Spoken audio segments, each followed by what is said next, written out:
Arganissima, New York. Your exotic skin, hair, and beauty source, and your one-stop shop for all your natural and organic skin and hair care, featuring authentic organic Moroccan oil and prickly pear seed oil and much more. Bringing you only the best, straight from the source and proudly produced in the USA. So what are you waiting for? Shop today at www.arganissima.com. Arganissima, New York. Your beauty is our duty.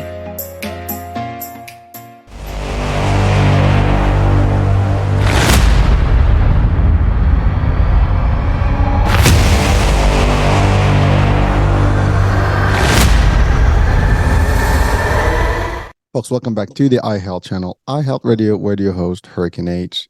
New day, new show, excellent topic, a different angle, and we've had a few different angles, but there's always a new angle. And our angle today is tying something that we might not even think about. It's light energy and how you can actually heal through use of such an energy. With an innovator, I would refer to him as an innovator because he is. Someone who actually dabbled with this world of abundant stuff around us that we might not even, take heed to or even pay attention to, but he did, and he created a whole concept that actually helps people with a lot of things in their physical aspect, and I guess even mind aspect and more. And I'm not qualified to talk about it more because I don't even know more, and I'm going to ask a lot of the questions because I'm eager to learn more. So without any further ado, I have with me Tom Paladino. Tom, welcome to the show. A pleasure. Thank you, Hurricane. My pleasure, dude. This is awesome. When we connected, I saw the discussion topic. I was like, yes, definitely must have on the show, and we definitely gonna ride a whole hour of uniqueness here, and probably a treat for a lot of folks. And there are people out there that probably don't want to just use conventional medicine, whatever the case may be, or just looking for different angles in their health. You're definitely bringing something new.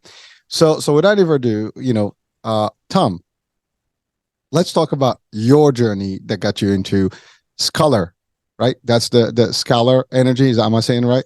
Yes, scalar energy. Yes, Tesla energy. Tesla energy. Perfect. Some people might call it 0-point energy. Others might call it tachyon energy or pyramid energy. This is an instrument. That's a scalar energy instrument that controls scalar energy. So we're not going to speak about electricity. We're going to speak about energy from the sun, the stars. That's what I work with. Scalar energy instruments that capture the free energy of the sun and the stars. Ooh, that's deep. And by the way, there's a lot of that stuff, and we can talk. I'm decent with my physics and the world and the atoms and all the stuff, but I'm not gonna go deeper than that. I'll try to devil with you here. But so Tesla energy, as you said, zero energy or tachyons. Now I'm familiar with the word tachyons, and let's start with that. I mean, the star, small, literally small in comparison to others, but it's really without it we can't live on this planet, right? Or any organisms cannot survive. I mean, as right now it's funny because there's a lot of talk about World War III and the nuclear stuff, with all the stuff that's going on. And there's always that discussion about nuclear winter and people die, life as we know it. Of course, that's doomsday predictions. But the idea is that the power of the sun and where the earth specifically stands, we can literally 1 inch, one left or less than an inch actually will have devastating, I guess, consequences on the life on earth. And on the other way, we'll just get into a very cold winter. And then again, life is at risk in one way or the other. That's amazing. And that energy is, again, it's abundant. It's the heliums, the nitrogens, the hydrogens, all the stuff that we hear about in chemistry and all that is available. But now that's just what we think we know about the sun. I mean, we know it's 92 million miles away, and we get that sun flare, sunlight about 8 minutes or so to Earth, and we enjoy it, right? And then depends on what part of the world we are, we can get a little bit more than or less, depends, right? So all that's good, and we understand it. That's just the basic knowledge that we know. It's good for photosynthesis and all the good stuff for plants. But we know that it's good for our skin, but also can be bad, damaging, cancer-wise and everything. We know it creates, there's some reaction. We get vitamin D. Those are everything that we probably already know about. But Tesla energy for cure for other things, how do you even capture that? I mean, really, the rays are there. I mean, imagine like, you put a dish and just sucking that the energy in. So how do we do that? Yeah, you're right. So how do I do this? Well, the instrument that I've calibrated, I've copied two researchers, Tesla and another one by the name of Hieronymus, and both men were able to what I would call harness scalar energy. Now, how do you do that? Well, it's a unique energy, so you need unique instrumentation, but it's all around us. Scalar energy is everywhere.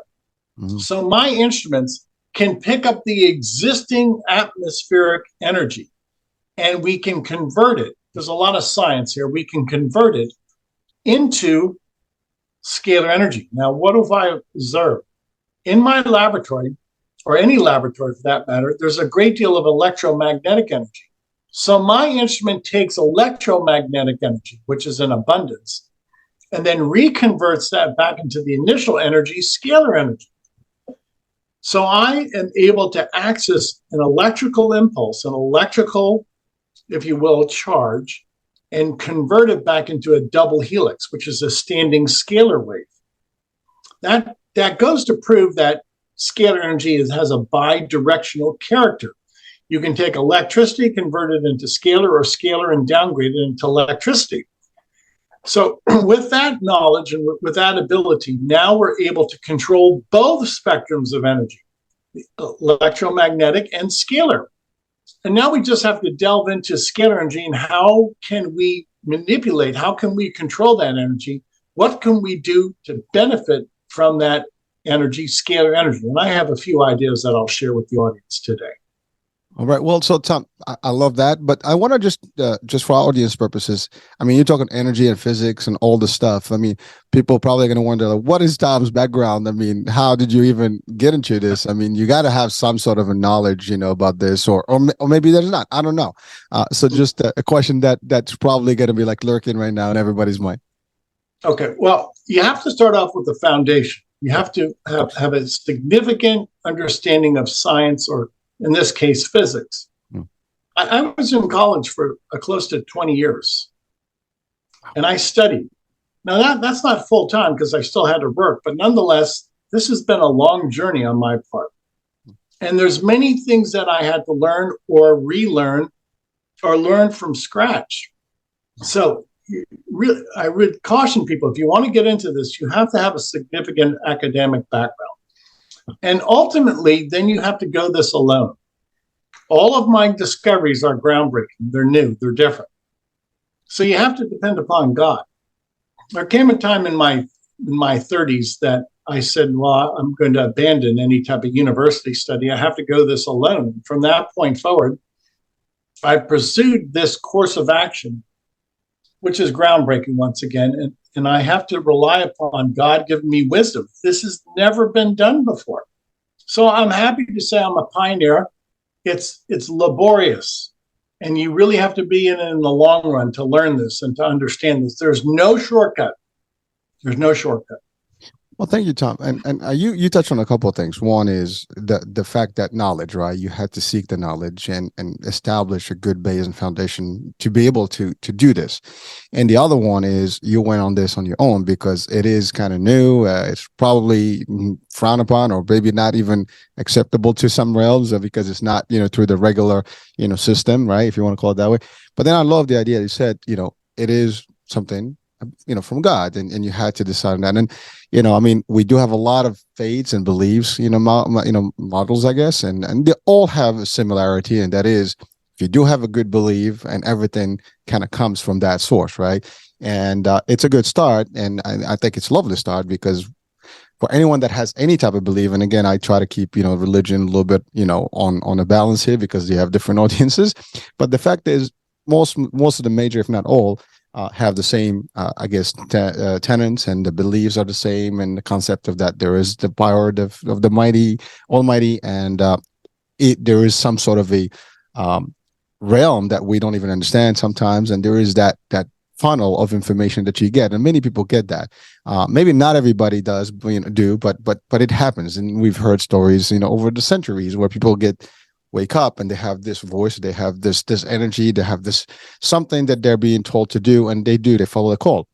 And again, depends what, again, without having to claim any religion, most of these beliefs have the same stories or similar stories over the centuries where that happens. And it's, to me personally, I am, I'm on the same, concept. I believe in that. Nothing happens without, I guess, the authority and the blessings, and that happens. And sometimes you are led to something that maybe, and all the discoveries, when you think about it, like, well, how did that happen? How did this person even think about this? And when you start deep diving into that, you do realize that there's some sort of a messaging that happens where you get that information and you start searching or start looking or even pondering some things. And then the next thing you know, you have a new discovery or a whole new system, right? All the basics of what we know today had some sort of a story that started with that. So thank you for breaking that out. And I think it's important to have that. Now, I know in the science world, there is some contradiction where sometimes some folks may not believe in both or combine science and religion. I am actually of the opposite belief, whereby both can't coexist. As a matter of fact, science is part of, God's planning and what we do in life. And, everything around us, I think science is for us to prove, the existence of God and things. But again, I mean, I'm not a scientist personally, but I'm good in it. And I love that world, and I can even justify religion with it. And again, it's not about me, but just as a platform foundation, for people that are listening, whatever you believe in, that's cool. You're in the science world, that's great. You're in the religious, you're in the mix. We love everybody equally, and we want everybody to actually understand. But the fact of the matter is that our guest Tom has something unique, and that's how that is unique. And you have access to this through your own belief. So we admire that and we respect that. So now, what was that journey? I mean, you're there, you're praying, you hear this, or how did that happen? I mean, just because, again, I'm assuming that's an important piece of this story. It is, and you're very astute. So it really is the word of God, and I believe God has led me all along. I want to make this clear once again. What I've learned is not readily available in a textbook. It's certainly not taught at the university level. So my research is groundbreaking.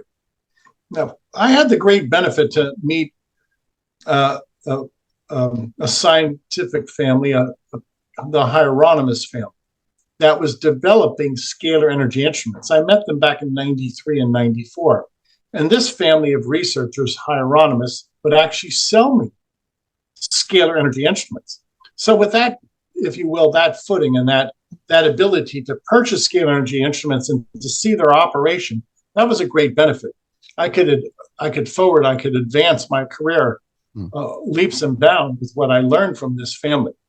So it's really been passed on from one generation to another, from Tesla to other researchers, Hieronymus, and now I've inherited the instruments of Galen Hieronymus, the American inventor. I am trying to promulgate this work. I want the world to see that this is free energy. Scalar energy is free energy from the sun and the stars. Hence, it offers great prospect, especially now when we're in the throes of an energy crisis. The world should start paying attention to this. So Tom, thank you. Now you refer to the sun and the energy from the sun. Someone can say, well, that's solar energy, right? Yeah. So there are I guess enterprises, and there are government agencies, and there's some push towards that. I mean, Tesla, not the inventor, but Tesla as the company, it's the first electric stuff, but that's electric. I'm sorry, not solar. I'm trying to think. It's solar panels. There you go. That's what I'm trying to, my example. There's a whole wave of that now. There's solar plants all over, but not heavily used, not commonly used. You see some stuff available. Is that very similar to the scalar energy, concept or instruments, or they're just cousins? They're cousins. That's a good way to put it. Good. So the scalar energy that I'm referring to, this star energy or solar energy, it never weakens. It never dies off. In other words, once you capture it, it exists. So if we have an electrical wire, so to speak, and we have a charge running through that wire, it experiences a die-off or entropy. Or if you light a campfire, that light, that energy eventually will consume the source, so to speak, the wood, and no longer exist. Scalar energy is a perpetual energy. It never dies off. It does not experience entropy. So when we're working with this energy, scalar energy, it offers us an unlimited supply of energy from the sun and the stars, and the energy never weakens. It never dies off. So if you were working with scalar energy and you could capture this energy from the sun and the stars, you could operate your car indefinitely. A car running on scalar energy could travel 1,000,000 miles. You would never have to recharge it. It would simply be accessing, extracting energy from the atmosphere. Now, Nikola Tesla apparently developed this scalar energy car. He took out the combustion engine and he just set up a scalar energy engine inside the car. And this car would work effortlessly without any pollution because there's no combustion. And Tesla was able to run about, accelerate and deaccelerate in this car, an infinite supply of energy. He never had to recharge it. He just accessed this energy from the sun and the stars. So that's where we're going. Infinite supply of energy in which you will no longer have an energy crisis. An infinite supply of energy that has no carbon footprint. It's the perfect energy. It sounds. By the way, I listen. The star is it's always alive, right? I mean, until it runs out of hydrogen or whatever chemical reaction that's in it. But it's funny. I'm listening to you, and I do kind of watch a little bit of science stuff and physics and all that, and the key term singularity comes in where you can maybe harness that type of energy in a lab. And we've seen some of those movies where they kind of portray a little bit that. I mean, one that comes to mind, Chain Reaction, Keanu Reeves, and I think Morgan Freeman a while ago. This was like 90s or early 2000s. It was about a similar concept where that energy is going to be created in there, and that could be immense. But then there was some political stuff, and things didn't work out the way they were. But the idea is that, to your point, if this is such an existence which exists, it's real. I mean, the universe operates in a lot of aspects that way. We just, now as humans, we will be able to harness it and utilize it. The application of this is just completely unbelievable. I mean, to your point, I mean, you give the example of a car, but imagine cities running, with no crisis. I mean, the economy, everything can flourish. I mean, you don't run out. I mean, again, we talked about nuclear problem, right? Well, an EMP can destroy everything, right? But not if you have an actual source of energy that can be available to you readily. So there's that difference in aspect there. But when you think about it, I mean, this is deep stuff, and it sounds simple, it sounds great, but it is scary for a lot of people, because that's like a change. I mean, just think about electric cars, and I think that's where my brain was earlier. Electric cars are like the thing of the future, and there's still a debate about that, and they're still not heavily adopted all over the world.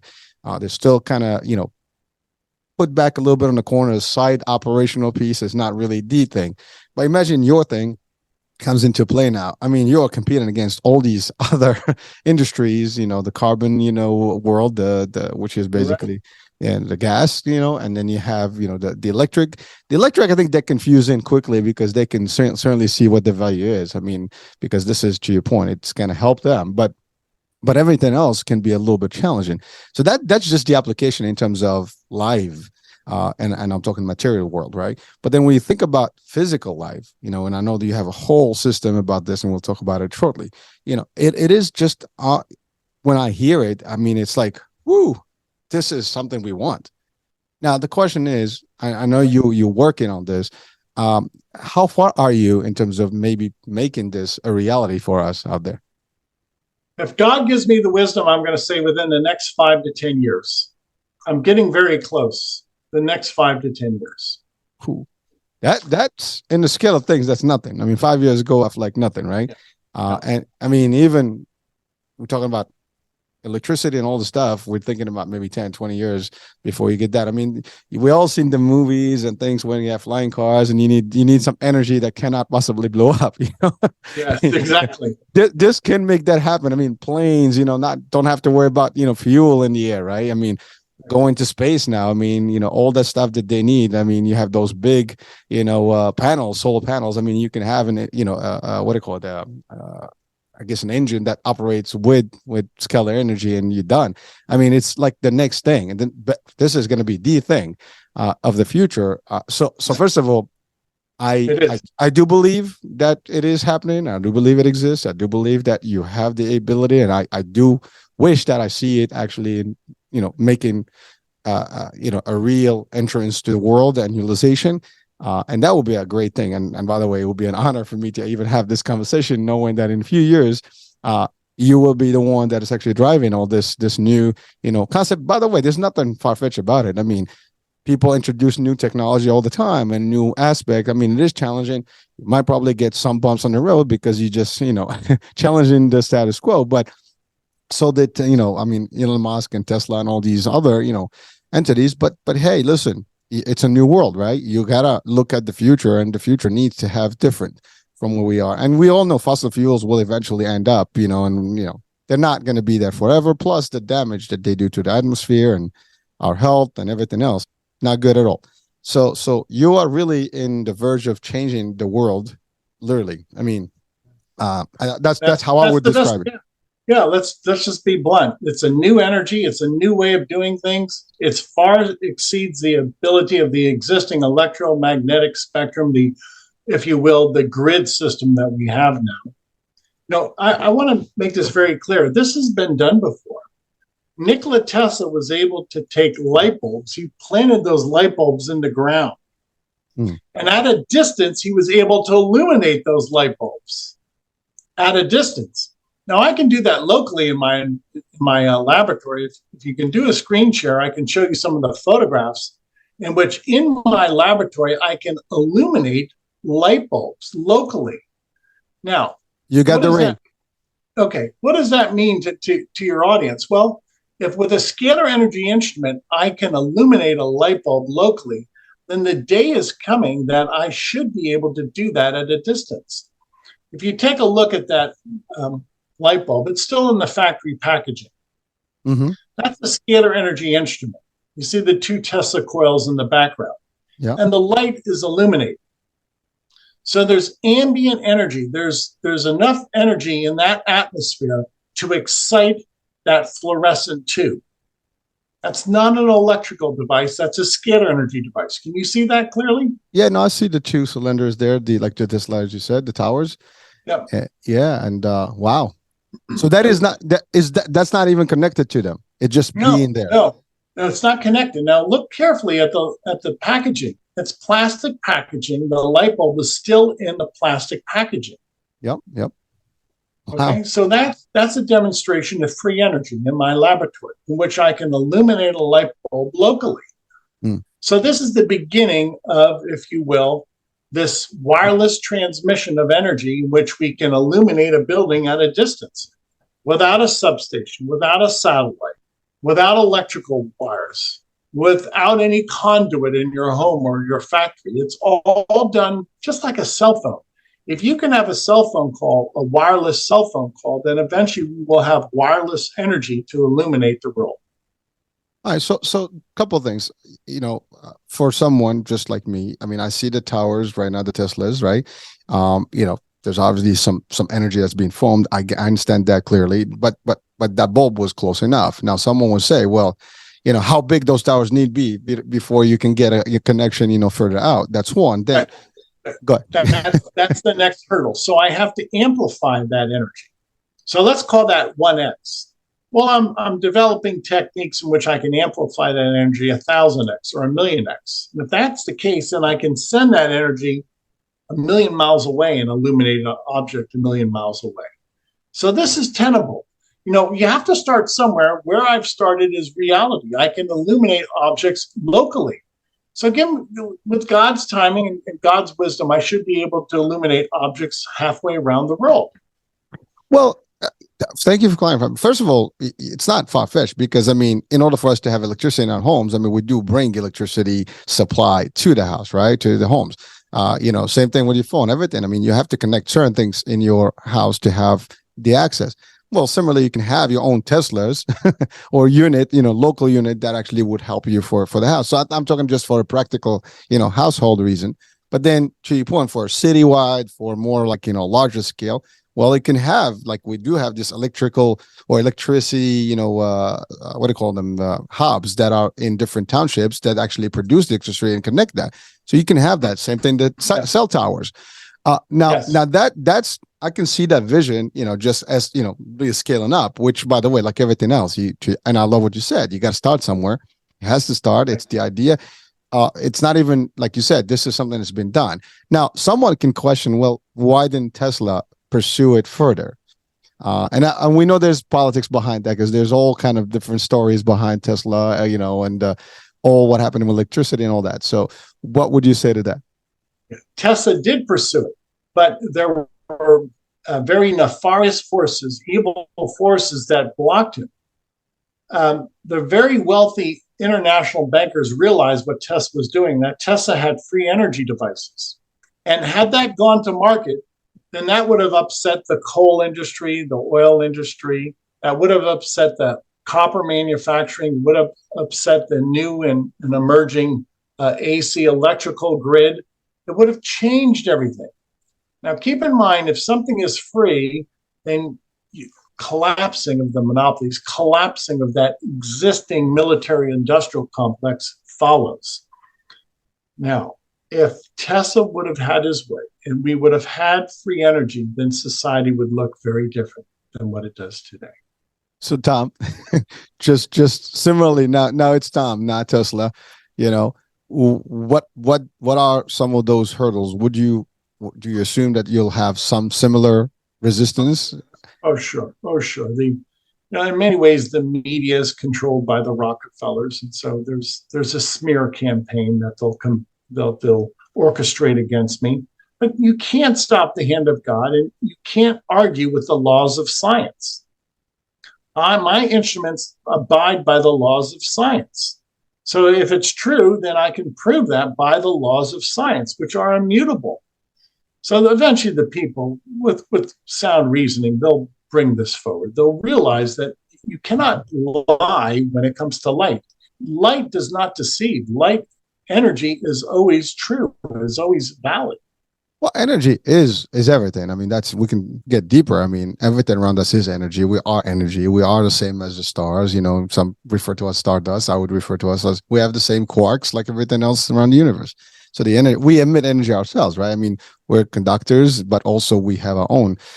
There's energy when we meet with people, right? That's different. We don't kind of comprehend it well enough, but it's there. But you're right. But now, nevertheless, I think there is, to your point, I mean, there's going to be resistance. But if, as you go and explain this concept as maybe not as a substitute, but maybe as an add-on, as a backup plan, I think that's a good way to start, because I think if people see it not as a threat, maybe as a resource, as an opportunity, considering the world, that may be a whole different way of approaching it, and maybe you'll have less resistance. And like the old story, right? You don't go against the current, you kind of work with the current, and and you give it time. And I know that your theory, right. I mean, your step, your concept is going to be yours, but this will be like how I would look at it. But it is something that definitely needs to have a light on, and certainly get to fruition, because I think it will help us as a humanity. Because you know what it is. Anything can happen in a heartbeat, right? I mean, solar flare, boom, no more. Everything that we know of technology now, if you don't have a substitute energy that's readily available, we will still have the sun, so therefore we will not have a problem. You know what I mean? Yeah.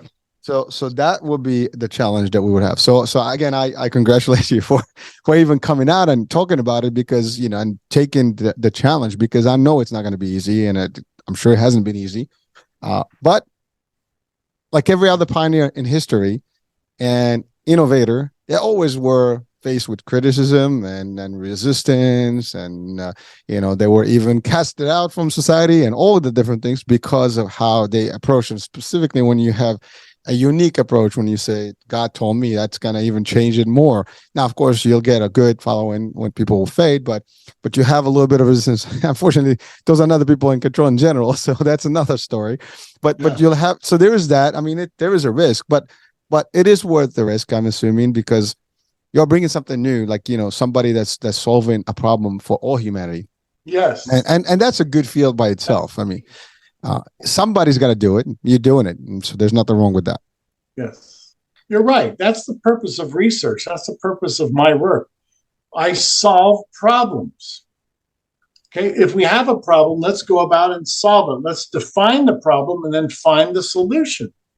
So, again, within the next 5 to 10 years, I think I should be able to present a working model of a free energy instrument in which we can illuminate objects at a distance.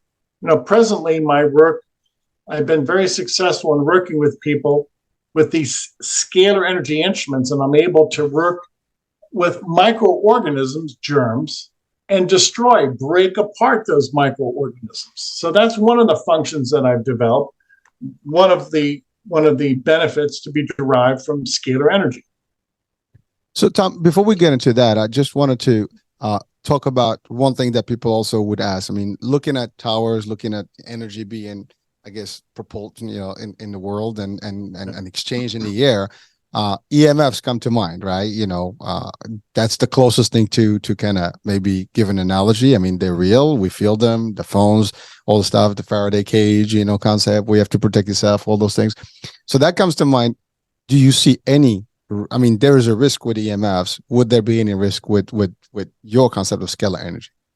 Very good question. I've never seen it, and I'll tell you why. For two reasons. I've never experienced this with 30 years of researching and working with scalar energy instruments.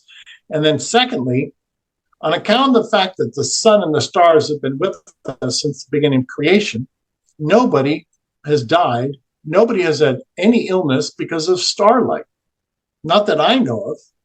Well, someone could say, well, the cancer, skin cancer is directed to the sun exposure, direct rays. So how do we tackle that one? That's electromagnetic that causes that. Electromagnetic energy will disrupt the cellular function. Scalar energy enhances the cellular function. So when we're receiving these gamma rays or beta waves or certain types of frequency from the electromagnetic spectrum that have been shown to be harmful to cellular mechanisms, yes, that's true. I've never experienced any harm from the scalar dimension, never. So I think scalar energy is not only harmless, but it is life-giving. To electricity, which is entropy now. And the wrong type of electricity will cause disease and death and decay. Interesting. So really, scalar energy is almost like a pure form of energy that the cells will accept as opposed to will have to fight and collide with. Correct.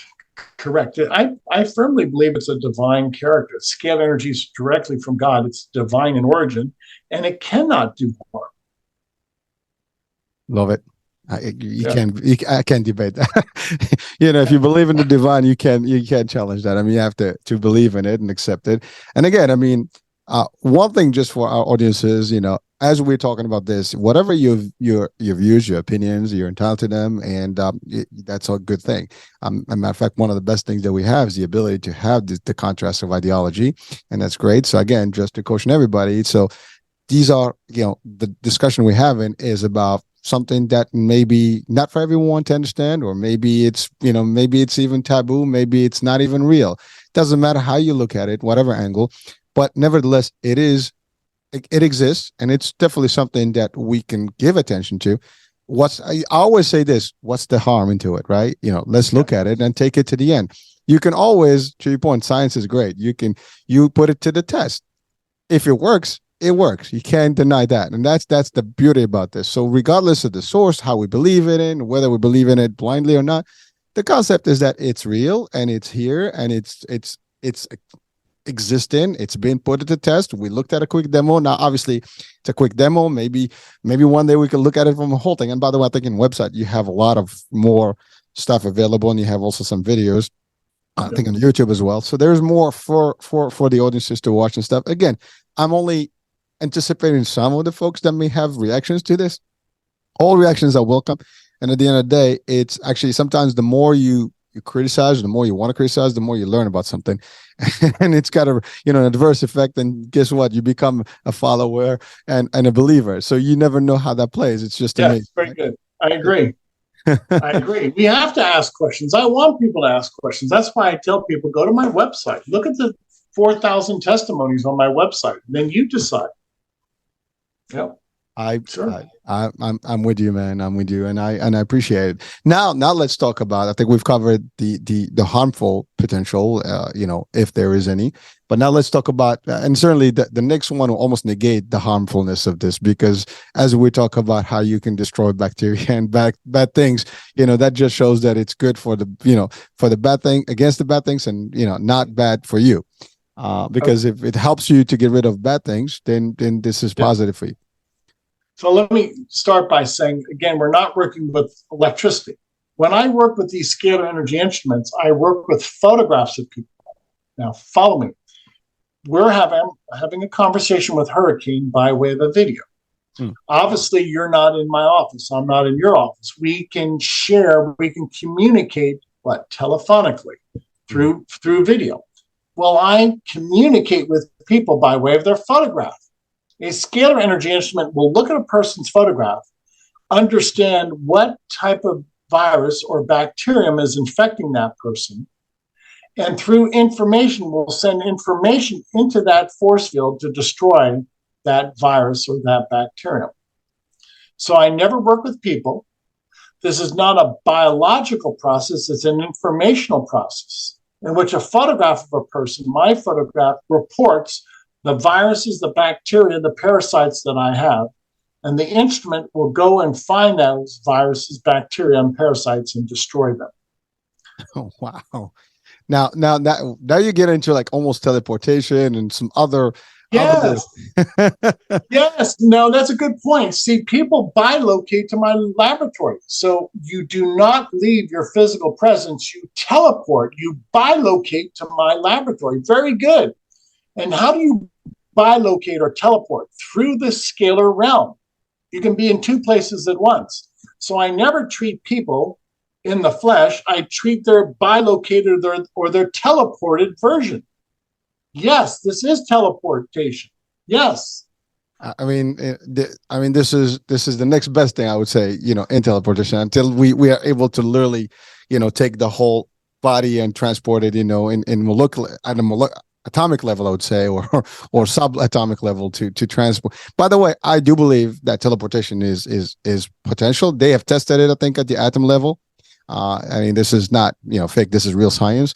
But it just hasn't been at a larger scale, which again, just a matter of time before you get the right instruments and the right possibilities.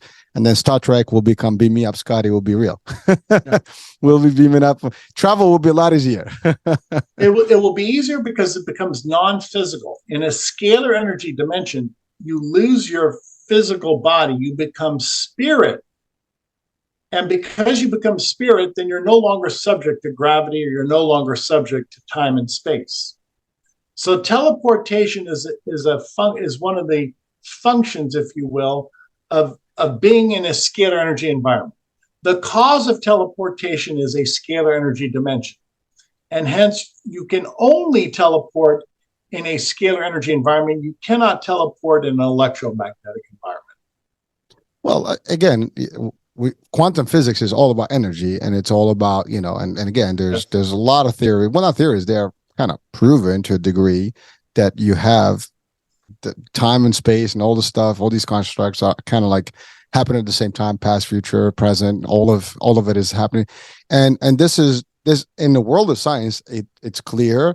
In the world of non-science, it's kind of like, oh my God, this is weird. In the world of religion, sometimes that's acceptable, sometimes that's not, depends on how you look at it from the religious aspect of it.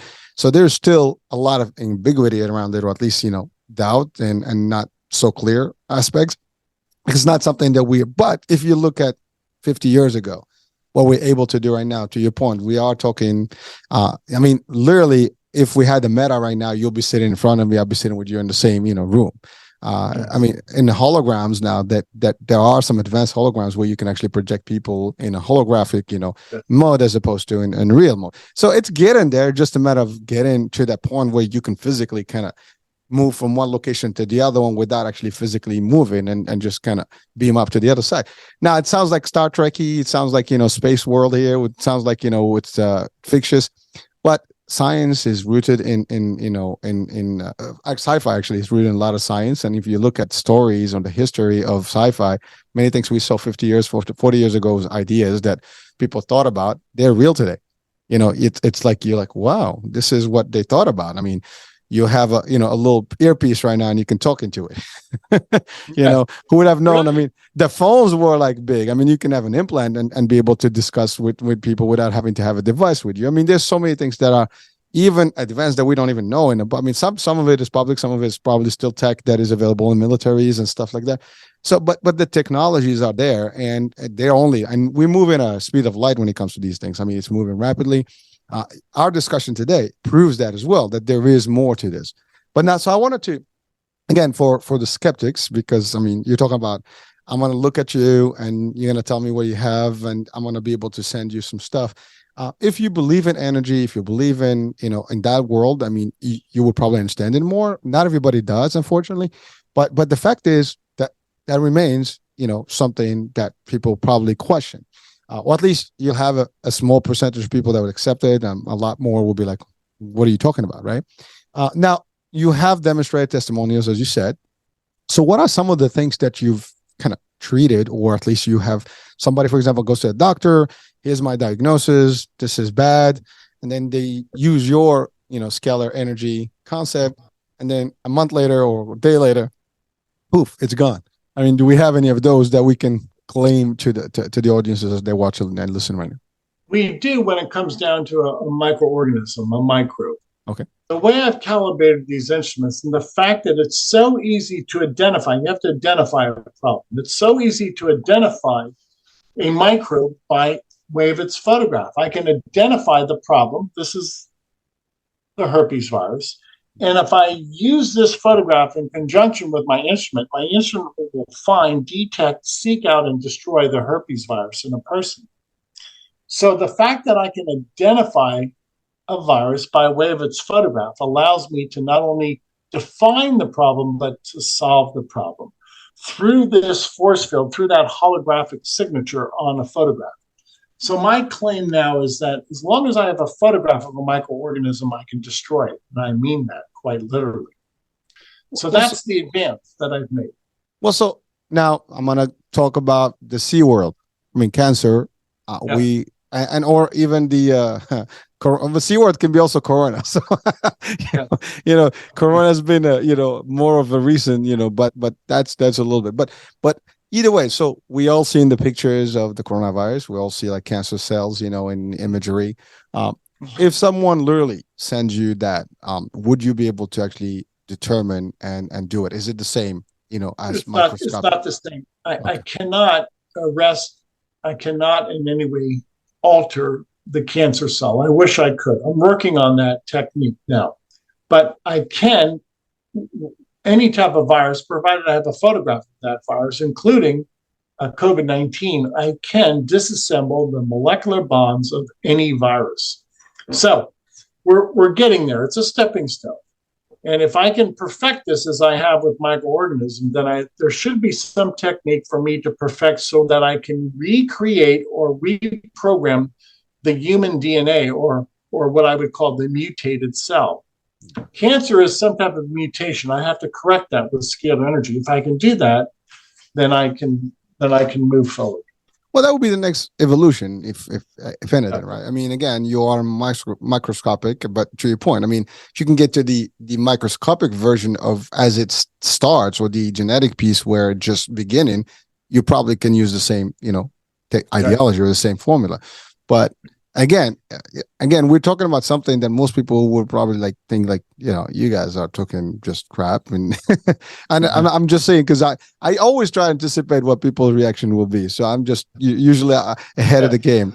The more I accept I'll give this is an example for the audience. Yeah, I'm holding up a photograph of a clinic. This is a clinic in Delhi, India. It's called Om Prakash, and this clinic has over 5,000 people who at one time were HIV positive. Okay, Om Prakash. Now, after working with the people at this clinic, the story is, now this is from what I've garnered from this crowd of people. Nobody at this clinic has any viral load left of the HIV virus, which is quite telling, which is quite promising. So meaning what? What does that mean to your audience? Everybody at that clinic who submitted their photograph to me is now feeling better.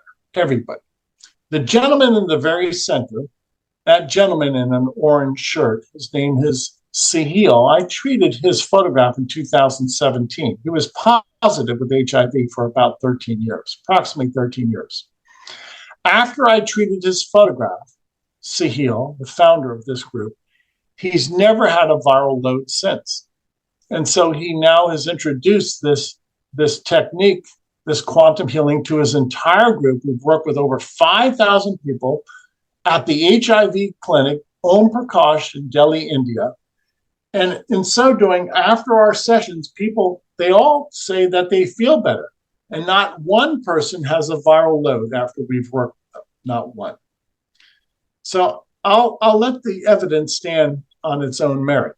5,000 people tell me that they feel better. Well, that's a pretty good track record right now. Well, no, listen, I mean, a lot of studies are much less, universes. So definitely that is, I mean, the thing is, people say documentation is a stage. All kind of skeptical stuff, usually comes up, and it's a matter of, reaching and learning, right? And that's always going to be the challenge of any innovation or anything that's, breaking the obvious, systems or processes, right? You are in uncharted territories, that they call it, and you're right. You're talking, you are building against a lot of forces, because in one end, now you're talking about curing, disease that may be a good revenue, stream for a lot of industries. On the other hand is like, giving energy. So you're touching on a lot of industries, Tom. I am. You're absolutely right. This is going to be a game changer. You see the gigantic picture here. This is no small doings. We're going to change society with this invention. Well, scalar energy will change society. It will change the economic picture. It will change the medical landscape. It will change revenue. It will change the way insurance companies look at insurance claims for medical claims. That's my word. It is? Okay. Eventually, it will be free energy for the world. So that's going to have a significant impact on the energy industry. So, yes, that day is coming very quickly, if I may add. Sure. We have time. Here's another photo I want to share with your audience. This is a PCR test. Now, this PCR test was submitted to us after the scalar energy sessions. This is with the group at Om Prakash in Delhi, India. And after the individuals submitted their photograph, they had a follow-up PCR test. And you look at those red arrows, and it says HIV RNA not detected. Okay, it's an undetectable viral load. After this individual had been infected and positive, clinically tested for the HIV virus, now after our sessions, nobody has any viral load. The HIV virus is not detected. That we've substantiated that with hundreds of people at this clinic. So this is beyond a chance. This is not a chance. This is beyond just an accident with one laboratory. 5,000 people cannot lie about their state of health. No, Tom, I agree. Yeah, I'm speaking in third person now. Yeah. Well, but now that's in India. Now, are there any studies or any similar results that you have, let's say, in the States, or a more? I would say, here's the thing. People say, well, it's in India. I mean, you can have a document made or manufactured, whatever. But now, you know what I'm talking about, right? I get it. And by the way, I'm not, for my Indian folks, this is not about putting down. It's just that the ideology that is in the Western world, like, if it's not Western enough, it's not, I guess, the best formula. So it's more for the audiences. A fair point. So with individuals, we've proven that after the scalar energy sessions here in the States and Canada, in North America, that they no longer have a viral load here in the United States and Canada. But that's just one person at a time. It's not a clinical study. Why do I reference that in India? Well, it's the first time a clinic has ever decided to work with us, and the sheer numbers, over 5,000 people, go on record by saying that they feel better. And everybody who's had a follow-up PCR test, there's no viral load. So I wish I could do a clinical study in the United States with 5,000 people, but that's not happened yet. Not yet. That's not yet. I would say. not yet. Yeah. Well, I mean, I'm sure there are a lot of, I guess small places or like testing places where they would like to maybe get involved in the process. I mean, have you looked into it? I do look into it, and I welcome anybody to come forward and work with me. I'm an open book. I want to prove this, but to be quite blunt, there's a lot of money to be lost here if this proves to be true. What would academia have to say to this? What would the pharmaceutical industry have to say to this? The easy way to eradicate a pathogen, that remains to be seen. Well, that's a tough question. I mean, to your point, like, it is what it is. You're right. I mean, it will impact a lot of ways, but historically, people adapt to what's the next best thing, right? And then they'll find a way to monetize it regardless. So I'm sure somebody is going to find a way to turn the cash flow from any type of energy, any type of stuff, and maybe regulate it to a degree. I mean, it's just that, right? And so. But to your point, to what degree, when, and that's why I said earlier, if it is added as a side gig, as a side, helper kind of energy, as opposed to a predominant, maybe it will transit eventually as a mainstream.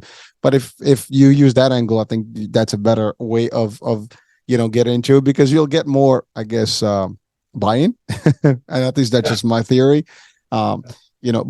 But nevertheless, it is not something you would stop because of that. That shouldn't be the fear. The work should still continue, because that's the other thing. Anybody in the history of mankind to date that had achieved some new cutting edge technology or innovation, they had to go through the same skepticism. They had to go through the same, pushback, and they had to get to the same, risk and everything else. And some people even lost their life, unfortunately. And not, I'm not saying that here, God forbid, but we know historically people were challenged for just making the wrong statement, right? We're living in a more open world, I guess. And so there is opportunity. But it is definitely something. Why not? I mean, if you want the world to be better, there is ways, and sometimes that's what you wonder, like, is there really a mission here to help people or not? And that's a question that a lot of people would ask. Unfortunately, not everybody is open about it. Nobody's gonna challenge the world about it. Not everybody is willing to actually go there, but there are a few people that here and there that may make the statements and talk about things, and they do, and you doing the work. Like I said, if the work is established in a way that is gonna start changing dynamics one thing at a time and showing some results, people are going to listen. There's alternative medicine, right? Not everybody goes to standard medicine. They go to, Eastern medicine, Ayurvedic stuff, naturopathic stuff. Mm-hmm. There's different ways, and not everybody, sometimes people try the regular route and it's not working. They find some other ways to cure. This will be just another alternative. I mean, it's really, if you think about it as an alternative source, it's not a dangerous source. Can it be, a life-changing or transferring the world eventually? It should be. It would be. I mean, once it's proven, in a larger scale. But we're not there yet, so that's the good news. So it's just using it as an alternative with a lot of folks that actually may choose that. And I think that's where we're going. A lot of people to date are looking into more natural, more health-wise, more technology that is not harmful, and moving away slowly but surely from all that.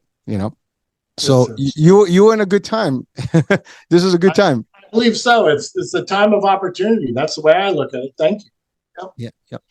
So Tom, I'm looking at multiple programs that you actually have under the Scalar Energy business. So we have amino acid protein program, female hormone program, male hormone program, minerals and precious stones, addictive behavior, chemical detox, and so on and so forth. There's a lot of stuff here. Endorphin, neurotransmitters. These are all the different things that you actually have already established. Correct. So let me speak to that. For instance, endorphins and neurotransmitters. What do I mean by that program? I can take a photograph of dopamine, and then I can download it, or I can communicate with that photograph of dopamine with my photograph. Now, keep in mind, this is a sharing of information. So the endorphin and neurotransmitter program will impart the energy of dopamine, other types of acetylcholine, other types of neurotransmitters. And what is the result? People are happier usually. When we can, if you will, flood the quantum body with dopamine, acetylcholine, and different types of serotonin, different types of happy chemicals, the upshot is that people are happier or they have a greater attention span.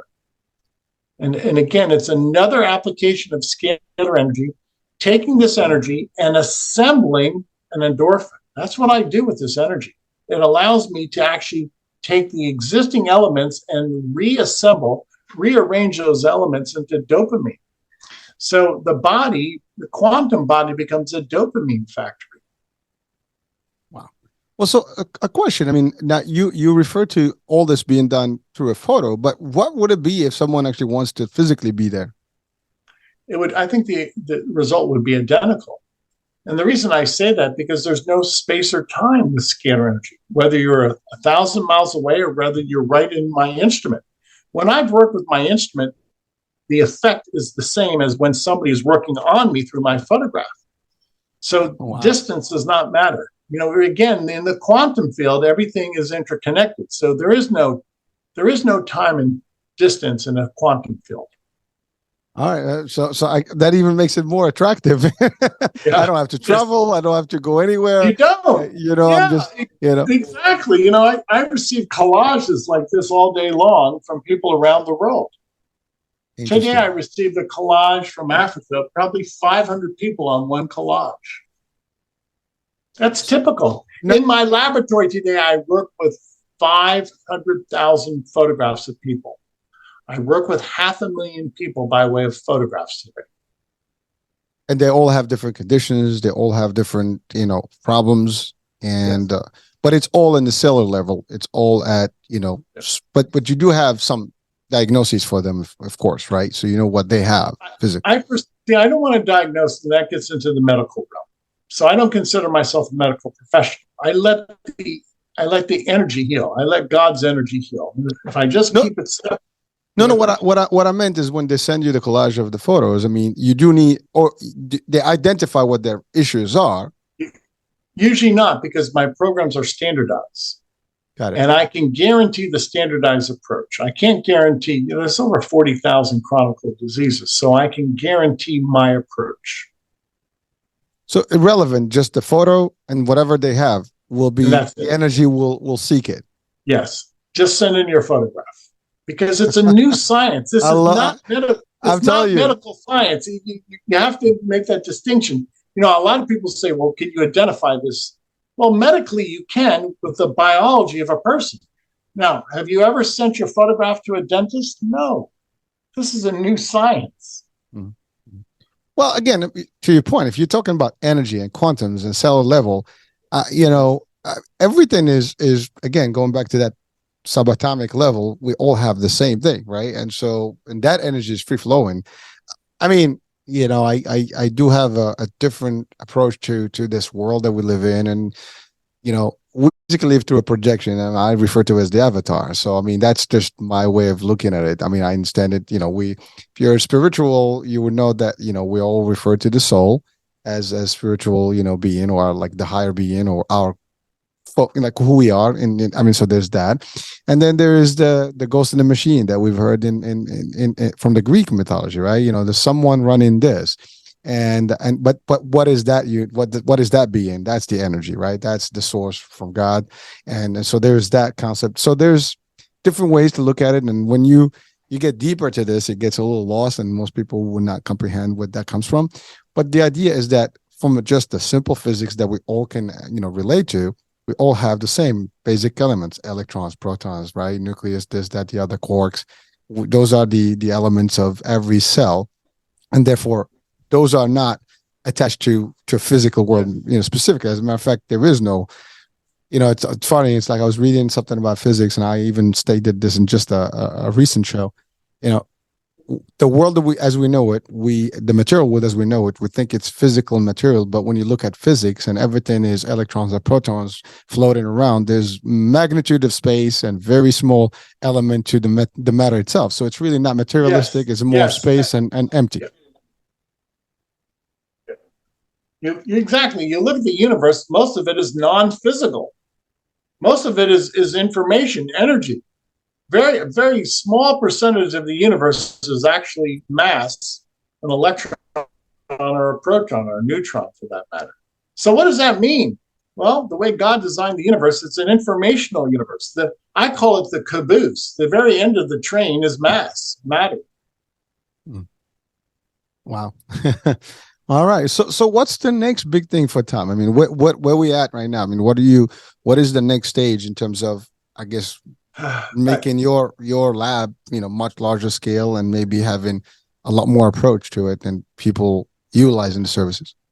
I've got to get the word out. So again, thank you for this opportunity. I have to get the word out. Now, keep in mind, I'm one individual, and I don't have a lot of money. I don't have the ability to advertise. So the only way I can get this out is by podcast, by word of mouth. Once the ball gets rolling, I think many people will jump on board, and then we'll go to the point where we can start working with 1 billion people a year. I want to treat 1 billion people a year by way of their photograph. That really is not an outlandish statement. That is quite tenable if people help me. I could easily assume 1 million photographs a day, easily. Well, so I just a question. I mean, what would, I mean, someone can ask, well, you have access to TikTok and to Facebook, Instagram with the whole universe. Does this work just like you want it? I mean, you have to be a consent, I'm assuming. You can't just do it. With their consent. But, again, we offer 15 days of free sessions. Anybody can visit our website. You can send in a family collage. Sometimes people will send me in 6, 7 photographs of one family member. So once this catches on, we will be the Facebook of quantum healing. How's that? All right, well, just let's leave the Facebook out, so we don't want them to actually, have a challenge with you. But definitely, just the book for quantum healing. It will be the social media of quantum healing. How's that? There you go. But I listen. It's amazing. I mean, you do have a calling. You do have something that is working. You've experienced it.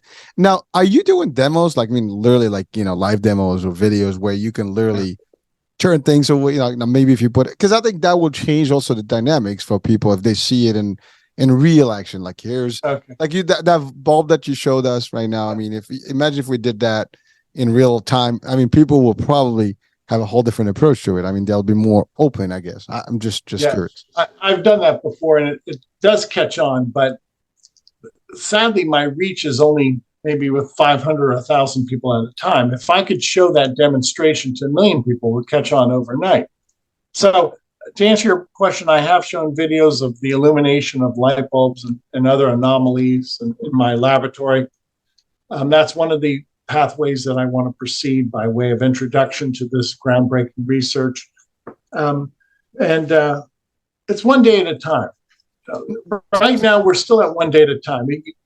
I have to pay my dues. Well, listen, it's the right approach, and there's nothing wrong with that. I mean, you gotta crawl before you walk, right? I mean, so it's just the way it is, and it's to catch on to people.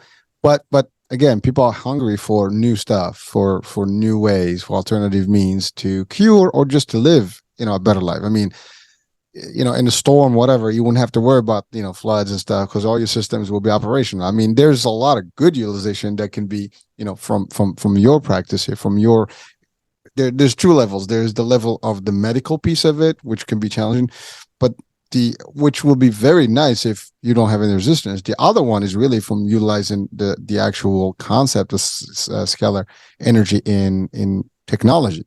That will only be an improvement. And I don't think it will be challenging because you can have alternative ways and this will be just another way to do things, right?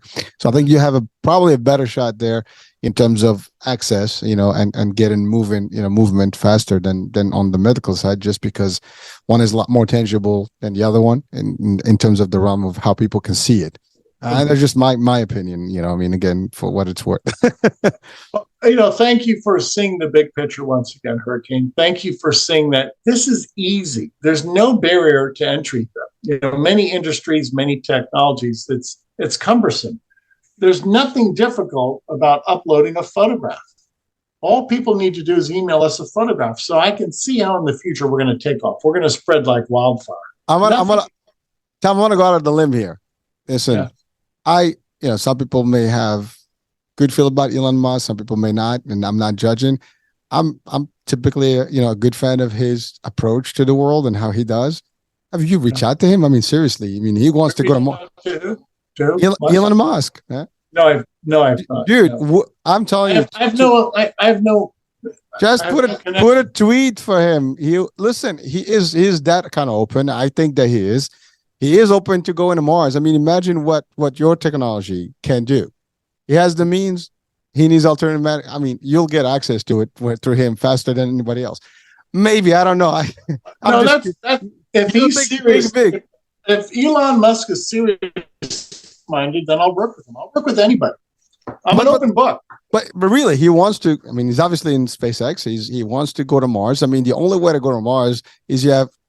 I think the challenge we have today is the energy to produce, thrust to get there and get there sooner, but also the concept of living on Mars, or at least having some sort of a colony there, would require energy that is available. Guess what? Mars still has sun, so it may be a little further, but doesn't matter. They still have the sun. That means they can still use the same technology. So from a tech perspective, that is the best thing. And imagine you can cure things while you're there. I think it has a dual opportunity. I'm just saying, just listen. If you get big, remember me. but I always thought about one thing in my life is that there's no idea that is too small. There's no idea that is stupid. You never know unless you try, right? And so it's like I said, it was literally just something that came out to mind because I know how he is in terms of his approach to the world, and he is open-minded to a degree.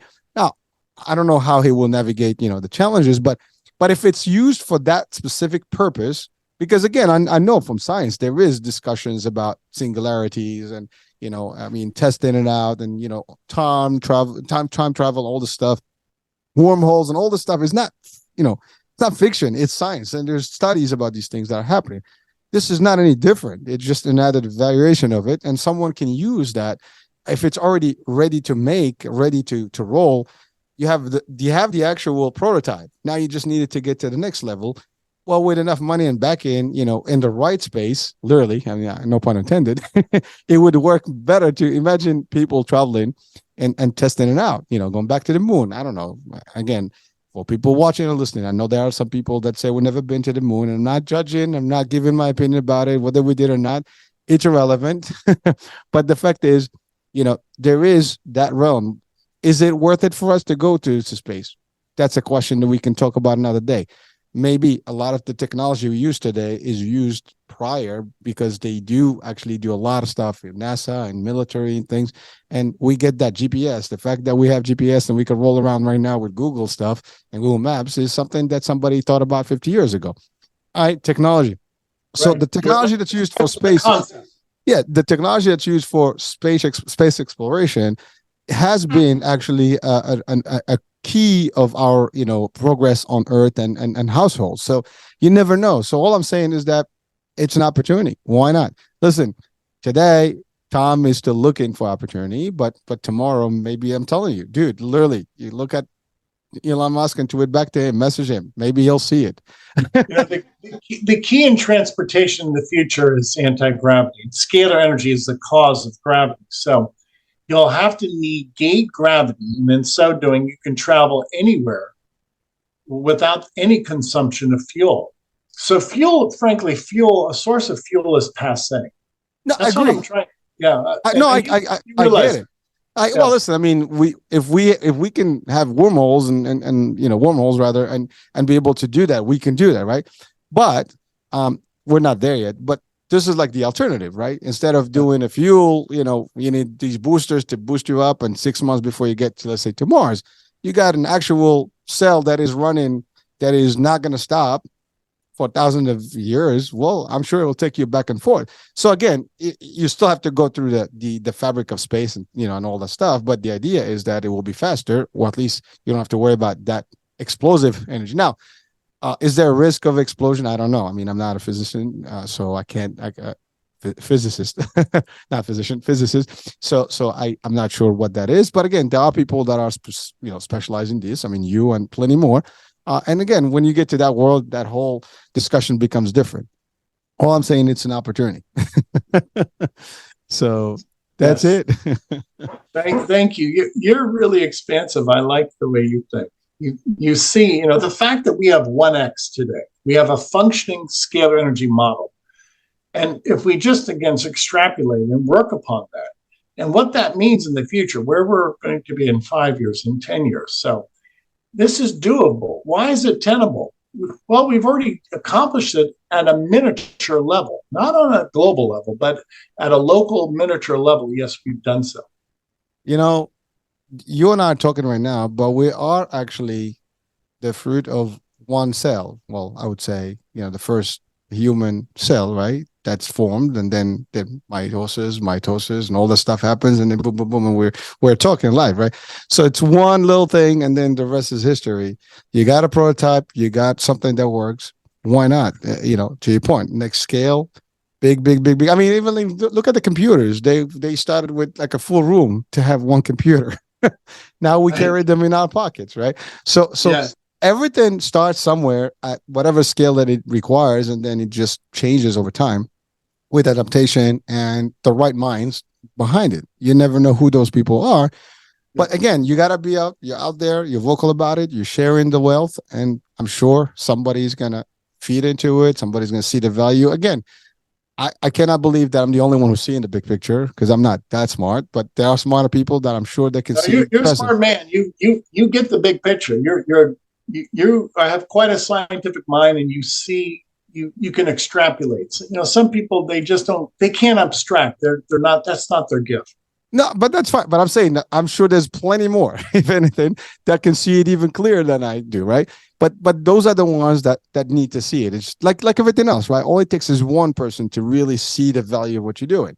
I mean, this channel, many, when I started, I didn't even know someone's going to even want to be on the show with me or but now I have a little over 500,000 people that are actually catching on in these shows. So It's slowly but surely, but it's, you believe in what you have and you build from there, and nothing's going to stop you, right? You can have forces that kind of inhibited whatever your progress, but if you ally with the right folks, I think you can kind of almost work around the resistance. You are, God bless you. You are just a breath of fresh air, and the way you and I have approached this conversation. Thank you for giving, the credence that this science demands. Here's where we're going. Speaking about transportation, I'm sharing this this photograph. There's a scientist by the name of Grebennikov. He developed a scalar energy platform. Now, on the left, he's on the ground with this platform. And then he would start to operate this platform. And you can see on the right how Grebennikov is levitating. He's floating off the ground. You could see the shadow. He's hovering. He's hovering. Yep. Now, that's not a combustion engine. That's not a oil or gas. That's not rocket propulsion. Grebennikov simply negated gravity. Scalar energy can negate gravity, producing anti-gravity. Now, on that platform, purportedly, Grebennikov said he could travel up to 900 miles an hour without any G-force. Take a good look at him levitating there. This has been documented. And Grebennikov wanted to present to the world this anti-gravity instrument. Now, that is how you travel to the moon, Hurricane. That is how you travel about with this anti-gravity platform. It's safe because you cannot have an accident if you don't have gravity. You cannot have a collision in an anti-gravity field. So that's the safest way to travel. It's clean, it's inexpensive. And obviously all you're doing is negating gravity. And in so doing, you can travel anywhere in the world, or eventually you'll be able to travel to the moon with anti-gravity instruments. What you're looking here is really the future cars, where we always see them, floating, and as opposed to and there is no, it's not like the, what do you call it, not drones, like, which we do have some of those hovers with actual, propulsion, but this will be just anti-gravity. By the way, this concept is used in bullet trains and some of the Japan, that's what it is. It's just indicates the whole hyperloop concept is based on the same concept of, the gravity issues, right? So these things are actually real. Like, to your point, it's just utilization and whether you get a nice little, I guess, appetite for, and who's got the appetite for exploring these things, but they're available. You're definitely in the right track for what the future needs. Listen, that discussion, I mean, you are more scientist than I am, and certainly if you come across the right minds with the right funding, I think the rest is history. I think you're right. It's just you could see how we're building up to what they call critical mass, or the 100th monkey. And as a number of people see this and start resonating with this prospect, okay, of improving the world condition, that's what I'm all about, then many people will climb on board. And it's really a fait accompli at this time. Well, listen, you're doing it, and that's all that matters. You believe in it, and that's all that matters. And frankly, I mean, if we go back to the concept of where this is started, and which is you believe, and that's the other part. If you have God in your corner, I don't think anybody can challenge you. Right. That's the key. I've got Jesus in my corner. That's the key. Right. So that's the biggest piece of this, right? And people sometimes they kind of disconnect those two elements, and we don't put that credit to where it's due. And but like I said, you're doing the right thing. You're doing something that can change lives. And you know what? Who knows? I mean, we live long enough to see this happening. And like I said, I'll be like, damn, I remember Tom when he started and he was still, building his momentum. Hey, there's nothing wrong with that. And I hope that maybe I have something to do with it as well. But it is all about keeping a legacy. As a matter of fact, one of the shows I just had was about legacy, and in the whole meaning of it, whether it's business, personal life, and so on and so forth. So this is stuff that is, amazing. And you don't realize what it is, as simple as ideas. And then you see them. I'm going to give you a true story. The concept of like the DoorDash and all the stuff. I started a company a few years back. I just didn't have enough money to pursue it further. And that's exactly what that concept is today. Had I had someone to back it up then, I would have been the first DoorDash. Now, obviously, I didn't pursue it long enough. Maybe I gave up too soon. Lesson learned for me. But the idea, you never know what that next big idea is. And then you see it in fruition. And you know how many people's like, damn, that was your concept. Why didn't you pursue it? It's not meant to be for me. But it proves that your ideas can go somewhere as long as you can keep up with them. Just don't give up on it. Yeah, thank you. An idea never dies. You're absolutely right. An idea is organic, and it does indeed transcend time and space. And sooner or later, that idea will be capitalized upon. People will realize what that means. So, with this long history of Tesla and Hieronymus and other inventors, Moray and Grebennikov, the time is coming. You cannot suppress this technology much longer. No government force will be able to suppress this much longer. Again, not much longer, but they still have the overhead or the upper hand, I would say, in terms of at least the time frame. But if someone sees the value in it, from utilization, I think that's the angle. I mean, I'm in sales. It's all about creating that urgency and to see the need for what it is. If they see it and they stick, and there is either a protective, concept to it. You remember also, I mean, we are always competitive when it comes to defending our realms and world, right? And the first person to get to any technology that is the future is the person that actually has better control. So that's a good angle to actually pitch. Be the first one to harness this energy so you can be ahead of the game. It's not destructive, but we can use it to be more advanced than anybody else. And so there is that too. I mean, it's all about how you position the discussion, and it changes dynamics for how people see it. They can see it this way, they can see it this way. The angle that I just proposed right now can be a lot more lucrative and more appealing to anybody, government or otherwise, right? So it can change the dynamics. That's all there is. All right, man. I'm going to suggest wait a year, and let me amass some more clinical studies and advance the science, and bring me back in a year. And I'll have a follow-up for you. You see where this is going. You see it. I see it, and I have no doubt it's going to work. I know it's going to work. Like I said, with a little bit more back in, I mean, research is everything, and it's usually good funding that makes it happen. And you already have everything. You have the function. It's multiplying it right now. Right. It's exactly. Scaling it up to the larger. That's it. And so that's the first part was the hardest. This is the easy part. You have money, you can buy anything you want. I mean, it's like having, a small house and you go into a mansion. Everybody can can get into a mansion once they have the money for it. Yeah. Everybody can drive a Rolls Royce once they have the money, but you don't always have that money. But when you have it, whatever you want to do with it, you can do. So same concept here. You just got to get to the Rolls Royce of your prototype. I look at this as a money saver. If we can eradicate pathogens, we should be able to save billions of dollars in medical costs and obviously lives. So you're going to see how this produces a new economy. Scalar energy is a new economy that's going to happen. Again, it'll change the world. It would, but here's the thing, Tom. I think the idea is that like there's always a trade-off, right? If we're gonna introduce this, what would that mean? Like we have to give like all the different options of where this is not gonna affect all the other industries. There's many downstream consequences. You're absolutely right. So, but no, what I'm saying is like if we can turn like, okay, it's compete against this, so this is how it might not.